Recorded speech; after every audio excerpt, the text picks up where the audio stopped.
I'm interested, first and foremost, about what some people have said is the red carpet being rolled out in the United Kingdom at the moment to cryptocurrencies, to innovation of that sort. Why? Well, I think we've got to accept that this is going to be a great opportunity. We've got to regulate to innovate, though. So we've gripped it in the UK. I made a speech last Monday, and I announced a number of interventions. We want to bring industry together with our regulator, with government, so we can work out the best steps to take this interesting phenomena forward, because it has many applications, both for financial services and to the wider economy. And so I'm excited about that, and I'm pleased that we're able to get that engagement with industry, both here and in London, in order to drive it forward. Let's talk about here in New York and the meetings you're having with SEC, Federal Reserve. This has got to be a cross-Atlantic regulation, because this is a global asset class. Well, every jurisdiction will have a slightly different take on it, but I was here in the autumn, and I'm back here now, as you say, in Washington this week as well, talking to regulators, talking to government, but talking to industry as well, to ensure that we meet expectations, that we think creatively about what we need to do to get this into the right place, so that consumers have certainty, that any risks are dealt with and faced up to, and we can actually come to terms with some of the challenges in terms of how do we tax, or do we tax, in what way, and how do we create a regulatory framework that is reliable and gives innovators some assurance about the future. What do you make of talent? And in particular, I think of, well, the Bank of England have been worrying about the scams that are involved within the crypto space. Andrew Bailey speaking out about that, the head of the Bank of England. Meanwhile, I think it was the Bank of England's fintech hub leaving to a crypto job. Are you seeing more jobs being grown there? How do you see this sort of tension between institutional finance moving into the world of that? Well, in the UK, we've been a global hub of fintech, and we've seen that to be very resilient. And I see in cryptocurrency and the exchanges that are developing in the UK a great opportunity.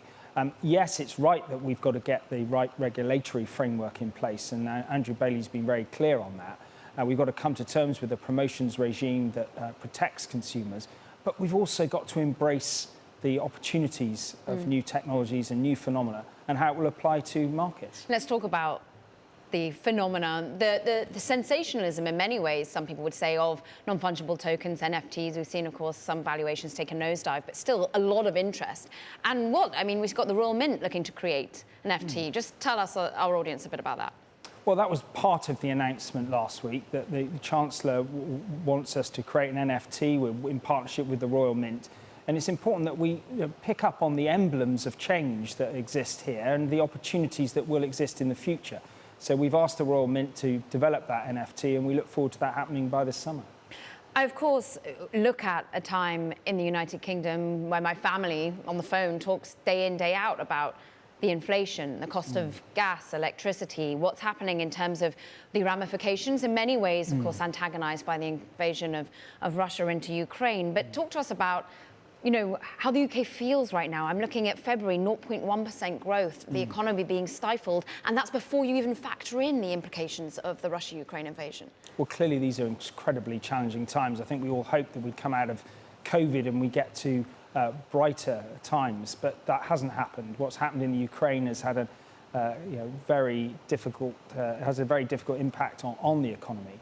And we are seeing that. We also had global pressures in terms of inflationary pressures, and that's playing out. It's playing out here in the US, it's playing out in the UK, and across the globe.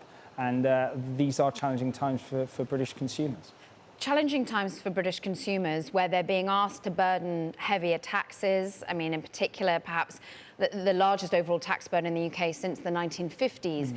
And a time where they look to their own Chancellor of the Exchequer and feel Rishi Sunak, is perhaps out of touch with some of the burdens they're having to share. You are, of course, within the team of Rishi Sunak's, and I'm wondering how he is dealing with the pressure that is currently upon him, upon his family, when, of course, many are worrying that his own family members haven't been paying their own tax that they should have been doing. And we look in particular at his wife, who, of course, is a billionaire, super rich in her own right, but many feel didn't pay UK taxes on her overseas earnings. How is that being digested? Well, I think the Chancellor is an absolute professional in the way he's worked over these last 2 years. He was parachuted into this role at the start of a global pandemic, and he's worked tirelessly to provide interventions to support the British economy. I recognise these are challenging times for him and his family, but he will come through them. But his focus is on doing what it takes to get the British economy into the right place through these very, very difficult times. And he's made a number of interventions dealing with the thresholds of when you start to pay national insurance and tax, support for the least well-off in society. Of course, there will be many who will say there's more to be done, and he will look to the future fiscal events to address some of those concerns.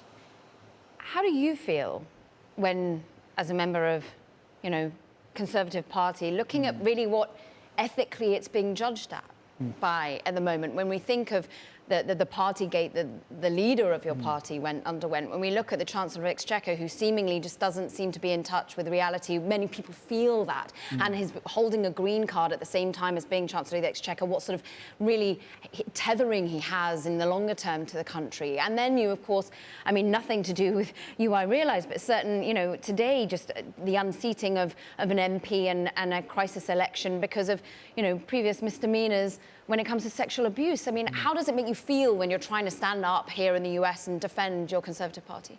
Well, I've been in this post for nearly 4.5 years. I'm the longest serving economic secretary we've had in the UK.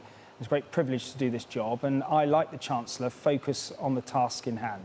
I've done that through 3 Chancellors, and I've always been impressed by the professionalism of the people I've worked under. And there's no difference with Rishi Sunak, who's a first-rate boss, a first-rate Chancellor. And I have absolute confidence in that he will come through these difficult moments, and we will see what can be done in terms of future fiscal events at the budget.